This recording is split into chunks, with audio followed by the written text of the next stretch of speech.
Yos, ketemu lagi. Nah, kali ini kita coba untuk mensifati Tuhan. Bila ya, bila lo ya, bila Tuhan memang ada, maka sifat-sifat apa yang harus dimiliki oleh Tuhan? Jika memang kita harus menempatkannya di atas teori evolusi. Artinya kan kita sudah membahas teori evolusi itu memang benar dan ilmiah. Ya, dan misalnya kita juga percaya bahwa Tuhan itu ada, maka pastilah Tuhan yang menciptakan sistem dan hukum alam yang termasuk di dalamnya adalah evolusi itu kan. Nah, jika memang demikian, maka tentu kita harus mensifati Tuhan berdasarkan hukum alam yang Ia ciptakan. Lebih jelasnya begini, misalnya batu. Ada 3 batu, dan kita ingin mensifati batu berdasarkan kuantitasnya. Yang kita ukur adalah jumlah, dan dalam hal ini ada 3 batu. Maka 3 adalah sifat yang kita berikan terhadap batu dalam hal kuantitasnya. Gak bisa jadi 5 atau 10.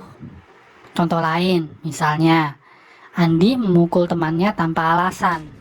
Maka dari fakta yang kita batasi dari satu tindakan itu, kita bisa bilang Andi adalah orang yang jahat. Jahat adalah sifat dari Andi. Kita tidak dapat mensifati Andi dengan orang yang baik atau ramah. Kita tidak memiliki data itu, dan Anda pasti setuju sifat ramah dan baik tentu tidak pantas untuk Andi.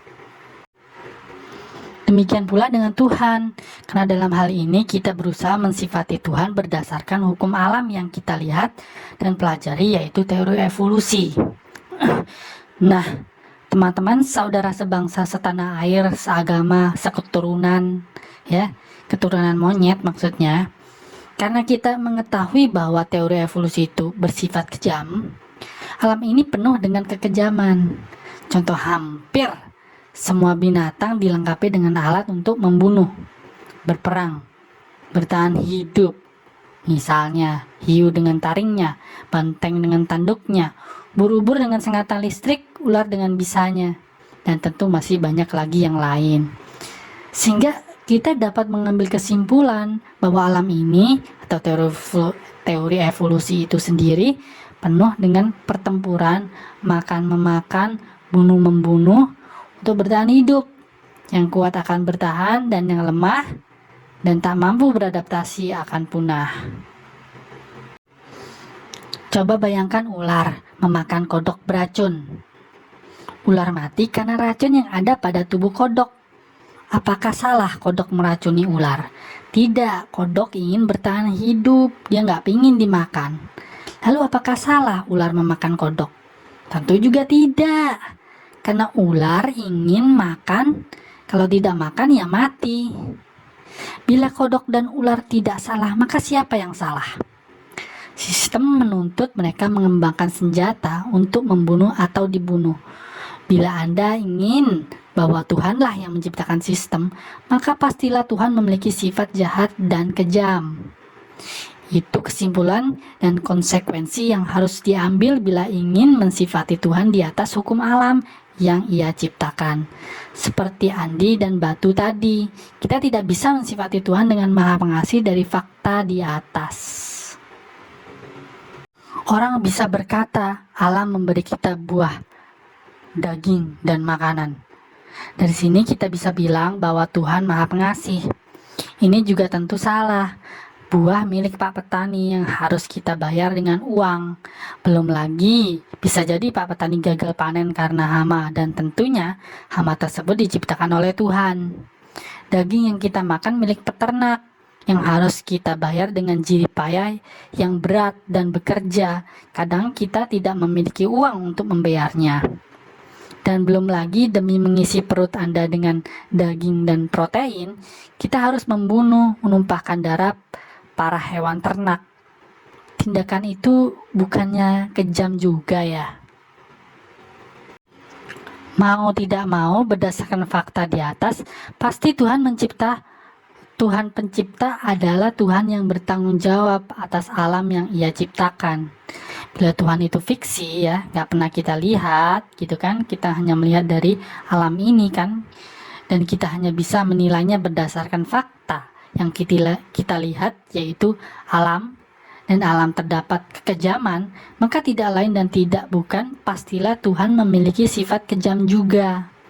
Sifat ingin mempermainkan ciptaannya dalam suatu keseruan pertempuran di alam. Itulah sifat Tuhan kita. Wahai kaum muslimin dan muslimat, bukalah mata kalian. Itulah sifat Tuhan yang sebenarnya, kejam. Bila kita ingin gabungkan dengan pembahasan dan topik-topik sebelumnya, bahwa untuk mencipta kitab suci saja Tuhan plagiat dari kisah-kisah pagan, maka di sini Tuhan memiliki sifat korup, nggak kreatif atau bodoh. Aneh banget kalau kita mau bilang ada Tuhan kayak gini. Jadi demikianlah ceramah kali ini. Wahai muslimin dan muslimat, saudara sebangsa setanah air, seketurunan, keturunan monyet maksudnya ya, dan selainnya lah ya. Jadi sekali lagi, bukalah mata kalian, dewasalah melihat realita. Itulah sebenarnya sifat Tuhan kita, maha kejam, maha korup, maha bodoh. Saya perjelas lagi kenapa Tuhan itu bodoh. Ini sorry lo ya, sorry. Sekali lagi ini sorry lo ya. Tuhan itu bodoh ya karena Tuhan keluar dari mulut orang-orang bodoh. Wabillahi taufiq wal hidayah. Wassalamualaikum warahmatullahi wabarakatuh. Yap, di episode selanjutnya kita akan membahas mengapa kognitif kita sulit sekali menerima bahwa alam ini tak perlu adanya pencipta. Di sini kita akan mendestroy argumen terkuat orang-orang beragama. Yes, karena itu teruslah pada channel ini. Karena kebenaran itu tidak datang pada orang-orang yang cerdas, tapi kebenaran itu datang pada orang-orang yang berani.